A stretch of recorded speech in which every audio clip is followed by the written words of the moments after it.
This is World Beer News. Details on how you can be involved. Contact news@tasteofnitch.com. Things I do.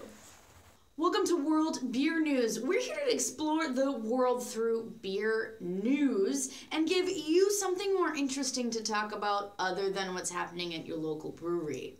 I'm Nitch with a selection of highlights from the first week of December. Coming up, we have a lot of things, so get a beer, or don't. Guess who finally, did it. Ex-Hamster, they're finally ready to come. We've created the world's first porn beer. It's a classic Belgian triple with good head and a perfect body.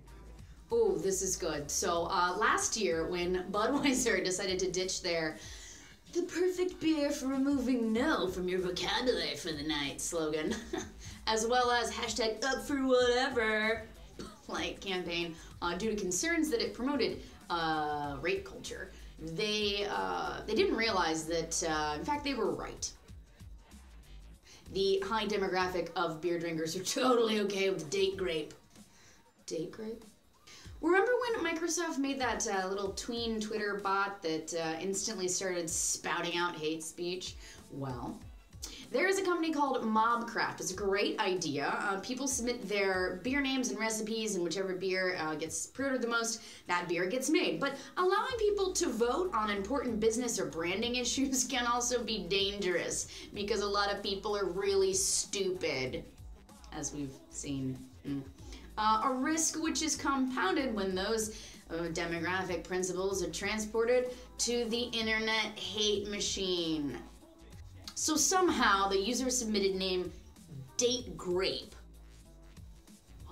described as a nice English mild flavored with dates and fermented with grape juice.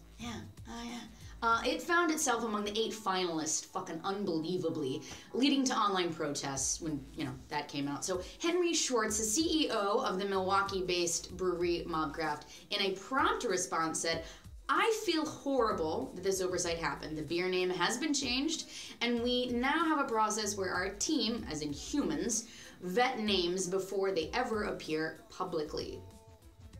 Problem solved-ish.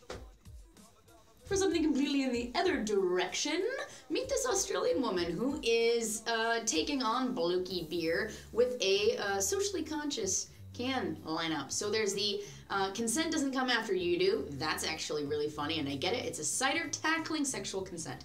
Change the date. I don't get it. It's a Pilsner, targeting Australia Day. Boundless planes to share. That one I don't really get either, but it's a hearty ginger beer demanding better treatment for asylum seekers. Okay, and nipples are nipples, which doesn't make any sense, but it's a lemonade that's addressing gender equality and supporting hashtag free the nipple, which I like. That's a great movement, so whatever.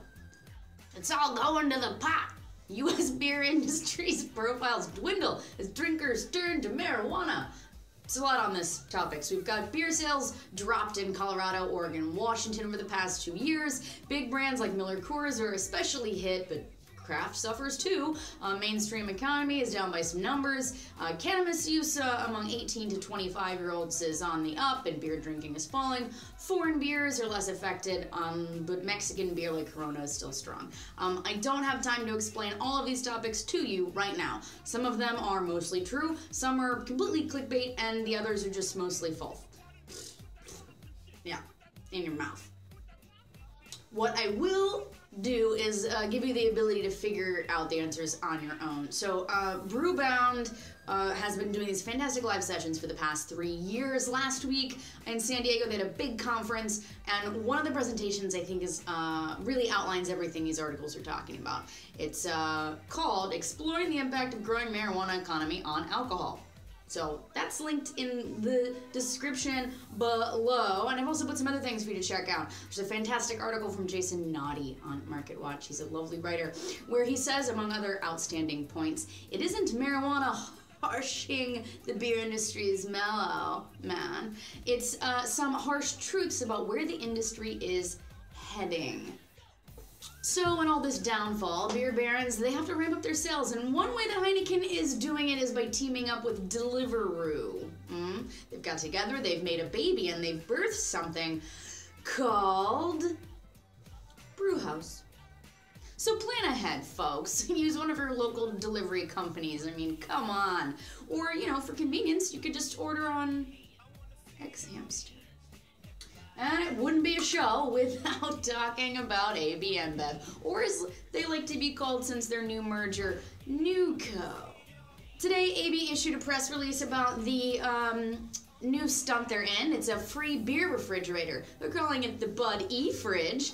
It's meant for use in corporate offices, and yes, it's free, at least if your office is in Chicago, New York, or LA.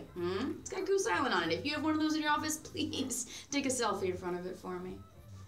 Camden Town Brewer, that UK brewery that was snapped up by Newco at the end of 2015 for £85 million in a deal that immediately drew the hate of craft enthusiasts who had helped crowdfund the frickin' independent brewer earlier that year. Those guys, they're now heading to New York, which is interesting because we've got a little switch and bake going on here. Goose Island Vintage Ale House. It's a chain of pubs. They're going to be rolling out across the UK with, they just had a staff recruitment going on in Belham, southwest London last week. Sneaky. They're switching them. So smart. At the same time, there was an awesome blog post from Honest Brew, who, after having a marketing idea snatched up by Beerhawk, you can't write puns that good.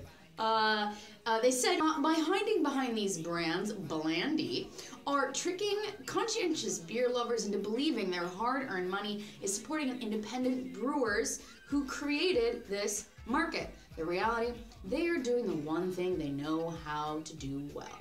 It's actually three things. Dominate the market, reduce consumer choice, and maximize their own profits.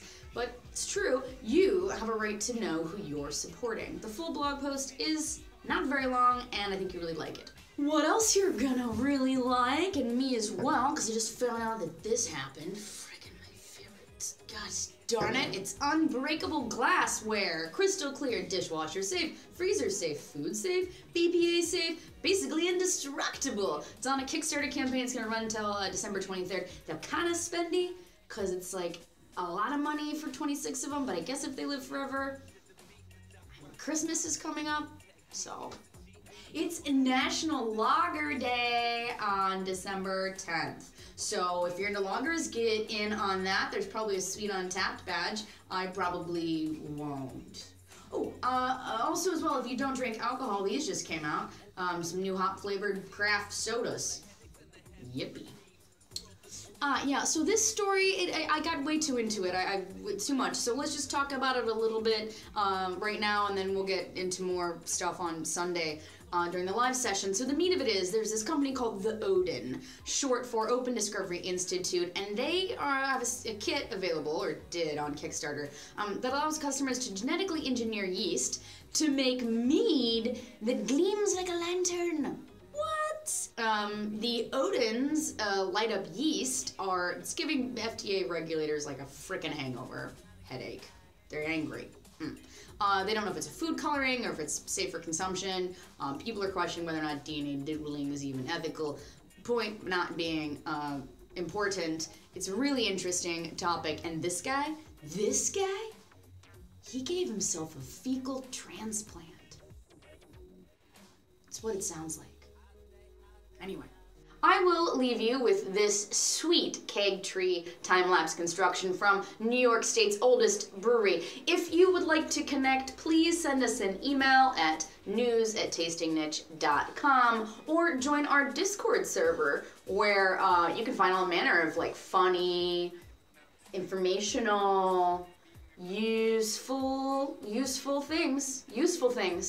Anyway, that's where I am and where the geeks are and nice people. Until next week, à votre santé. Single ways that make you shake like a junkie's relax. From buckets in the bag to honeys and front rows. Discovery raps to kiddies secret shows. Working with the trash to brothers with old souls. This your era party, this all in the fun flows. Forget what you know.